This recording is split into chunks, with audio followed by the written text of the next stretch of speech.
avez entendu parler de la possibilité qui est désormais offerte aux employeurs jusqu'au 31 mars 2019 d'octroyer une prime exceptionnelle à leurs salariés. Alors, cette prime exceptionnelle, elle présente l'intérêt de ne pas être soumise à cotisation, à contribution sociale, donc aucune charge n'est à payer sur cette prime, et par ailleurs la prime exceptionnelle n'est pas soumise à impôt sur le revenu. Donc c'est quelque chose qui peut être intéressant pour les salariés.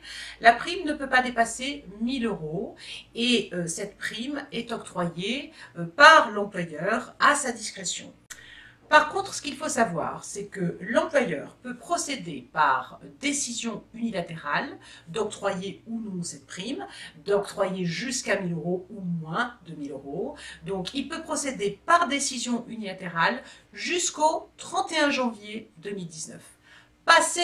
Lorsqu'il aura pris cette décision unilatérale jusqu'au 31 janvier 2019, il doit vous informer de sa décision, d'avoir pris sa décision unilatérale. Il doit donc informer individuellement chaque salarié et il a jusqu'au 31 mars 2019 pour consulter le CSE de cette décision, donc d'avoir mis en place cette prime exceptionnelle. Passé le 1er février, le 31 mars, donc à compter du 1er février, l'octroi de cette prime exceptionnelle est subordonné à la signature d'un accord d'entreprise. Donc, il est fort à parier que l'essentiel des primes seront octroyées donc d'ici au 31 janvier. Pourquoi l'essentiel?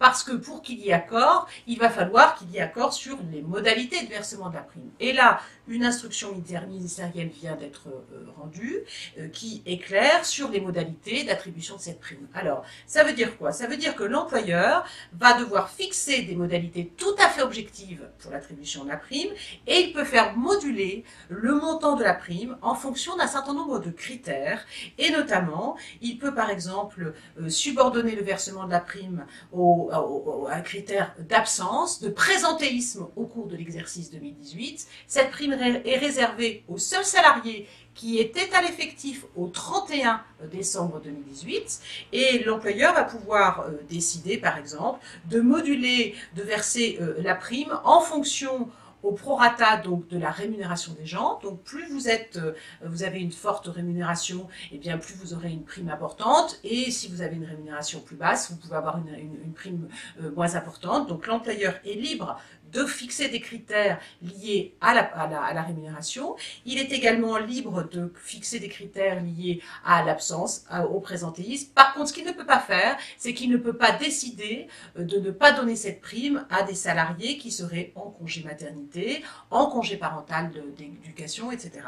Donc tous les critères discriminatoires sont naturellement interdits. Et par ailleurs, la prime ne peut pas être versée avec une exonération à la fois de charges et à la fois d'impôts à des salariés qui perçoivent une rémunération supérieure à 3 600 € net par mois. Donc cette prime est réservée aux salariés qui ont une rémunération inférieure à 3 600 € net par mois. Donc elle doit être décidée juste de manière unilatérale jusqu'au 31 janvier ou par voie d'accord jusqu'au 31 mars 2019.